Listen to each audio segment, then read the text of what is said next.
छत्रपती शिवाजी महाराजांची जयंती अतिउत्साहात साजरी।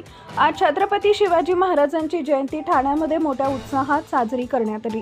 ठाण्याच्या जुना शहरी भाग मुख्य बाजारपेठ जोडी परिसरात सार्वजनिक शिवजयंती मंडळ भंडारी आळी यांच्या वतीने शिवसेना गटनेते पवन कदम यांच्या नेतृत्वाखाली पारंपरिक रीतीने भव्य मिरवणूक काढण्यात आली। ठाण्याच्या मुख्य बाजारपेठेमध्ये पारंपरिक वेशभूषा, ढोल ताशा आणि इतर पारंपरिक वाद्यांच्या नादात छत्रपती शिवाजी महाराजांच्या पालखी मार्गे मिरवणूक काढण्यात आली। या कार्यक्रमाची सुरुवात धर्मवीर आनंद दिघे यांनी केली होती। गेल्या अनेक वर्षापासून ही परंपरा चालू आहे। या भव्य मिरवणुकीत शहरातील विविध भागातील लोक सहभागी झाले आणि पारंपरिक उत्सवाच्या माध्यमातून पुढच्या पिढीला आपली सांस्कृतिक परंपरा समजून येईल असं शिवसेना नगरसेवक व गटनेते पवन कदम यांनी सांगितलंय।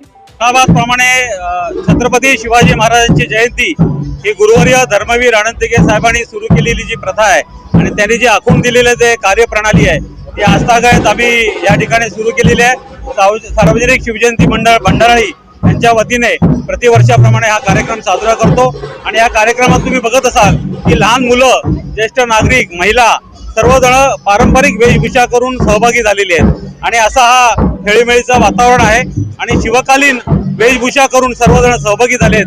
तुम्हाला या ठिकाणी सर्व फील्ड जो आहे तो शिवकालीन दिसेल।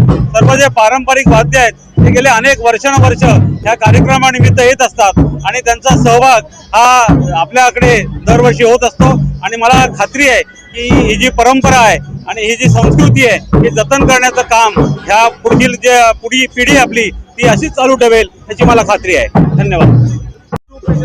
कसं आहे, ठाणे शहरातली मुख्य बाजारपेठ, जुनं ठाणे शहर म्हणून आपण याला ओळखतो की ठाणा स्टेशन ते जांभळी नाका आणि कोर्ट नाक्यापर्यंतच पूर्वी जेव्हा शहर होतं तेव्हाची बाजारपेठ आहे आणि या बाजारपेठेतील जुने जे आमचे व्यापारी आहेत, जुने जे काय रहिवासी आहेत ते दरवेळेला ह्या मिरवणुकीत सहभागी होतात आणि त्यांचा सहभाग, त्यांची ह्याच्यामधली असलेली ओढ ही दिवसेंदिवस वाढत जाते आणि त्यानिमित्ताने ह्या कार्यक्रमाची आखणी केली जाते आणि मला खात्री आहे की याचा आदर्श इतर सर्व नागरिकही घेतील आणि त्याचं दिवसेंदिवस वाढत चाललेलं प्रस्ताव आपण बघत असाल की काही वेळानंतर थोड्या वेळाने महाराष्ट्राचे लोकप्रिय उपमुख्यमंत्री एकनाथ शिंदे साहेब हेही या मिरवणुकीत सहभागी होणार आहेत। आमचे सचिव विलास जोशी साहेब या ठिकाणी आलेले आहेत। शहर प्रमुख हेमंत पवार आता येत आहेत आणि ठाण्याच्या महापौर पिंपळकर मॅडम याही या ठिकाणी येणार आहेत। अशी मान्यवरांची मांदियाळी या ठिकाणी या मिरवणुकीत होणार आहे। धन्यवाद।